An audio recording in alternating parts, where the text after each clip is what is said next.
So today I've decided to do a painting in my friend's garden in Salisbury. I spent 2 weeks at Marlborough Summer School doing fashion and textiles and 3D form with teenagers to enhance their fashion designing and styling.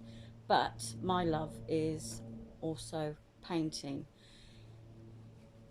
You have got the true artists like the Renaissance painters, which have a very different technique, as do any abstract artists, as do an illustrator. So everybody's technique can be very personal to themselves, but also and everybody has a different style. That's what is important about building up your confidence in art, is to just make the strokes actually happen. When you start to paint, you can start with a blank canvas, you can start on blank paper, but I always like to put in a background colour, and it may be that I'm blocking in as I go along and I've already done a drawing, or like today where I've just done the background. Now I am looking at basically the something that is over in sort of that direction as a blossom and the leaves. I'm doing more abstract. I'm not going in for detail of the illustration and looking at precisely, that's botanical flowers that you would end up drawing. This is more of an abstract form of what I can see from where I am and a play on colour. So I'm basically have put in a wash, and as maybe some of you realise, I work with acrylics and I also work with Koh-i-Noor pigmented inks. Very great great colours these are.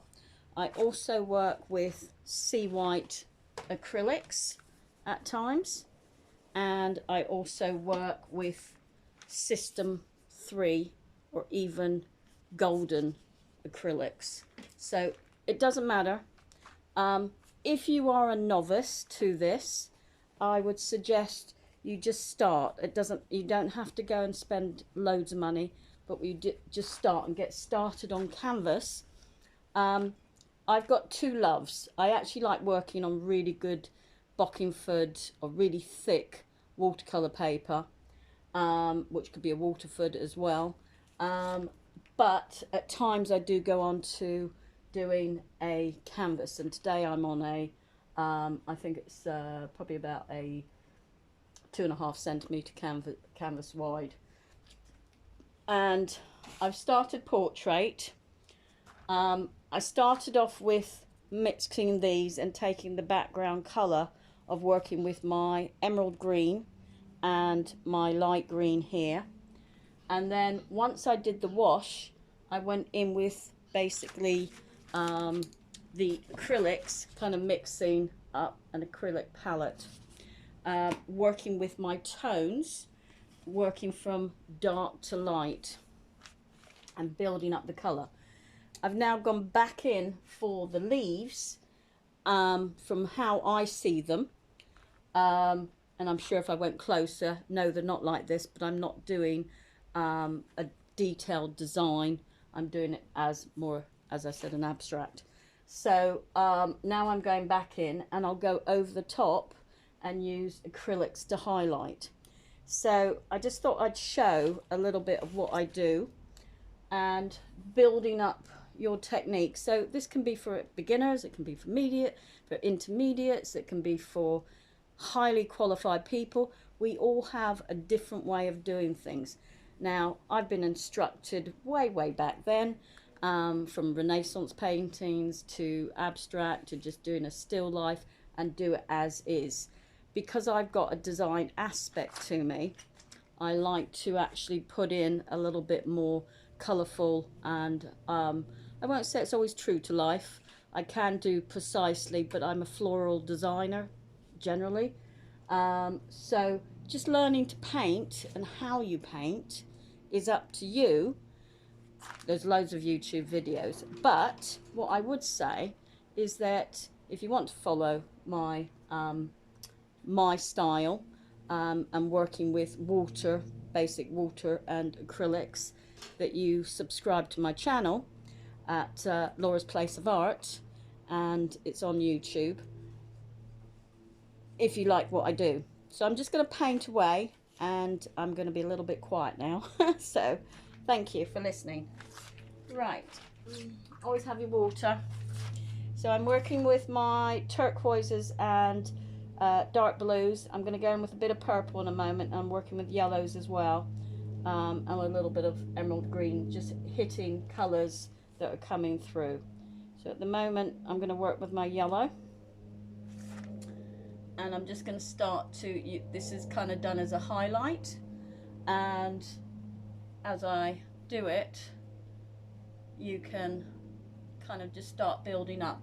So I've got on the background, and the reason the inks are taking is because originally I started with inks, but then I've got an acrylic background going on, and then I've got the inks coming over the top. I don't mind if I make a slight mistake, because it's going to come out somewhere along the line. I'll still keep the background of my inks coming through, and then I'm going to go over the top, which will probably be tomorrow, of highlighting with acrylic paint. So at the moment I'm just going to start to use, so I've gone back in. Don't forget, with your inks you can add water to get them to work. Okay, so you can work with any watercolors that you find.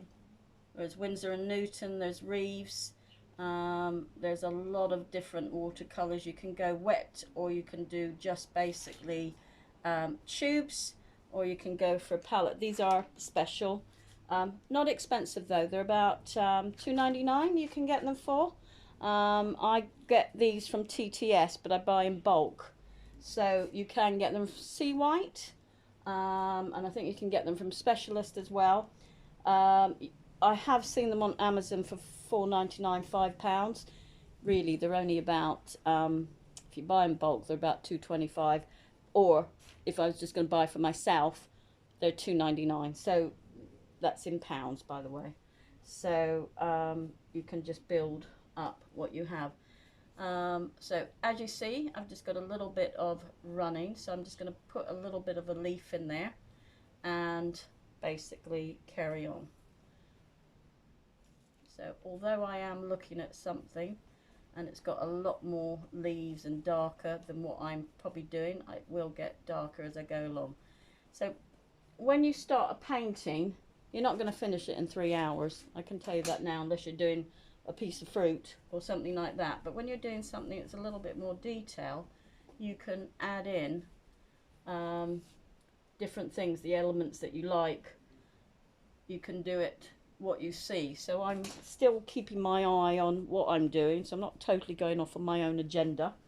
But when you start, just build up your confidence by just starting. Start with putting down a background on your paintings, so you're not starting off with a white background. It's not as if you're doing a floral design from scratch for a textile designing. Okay, it's a different factor, that is, because I know I may have put something in before. So you're just building up your different colours, and I like to use these inks. Great discovery from working with one of my colleagues, and I don't stop using them. I use them for all sorts of things that build up kind of knowledge, and they can be added as a kind of ghost effect behind that just shows that there's loads of leaves going on and different things.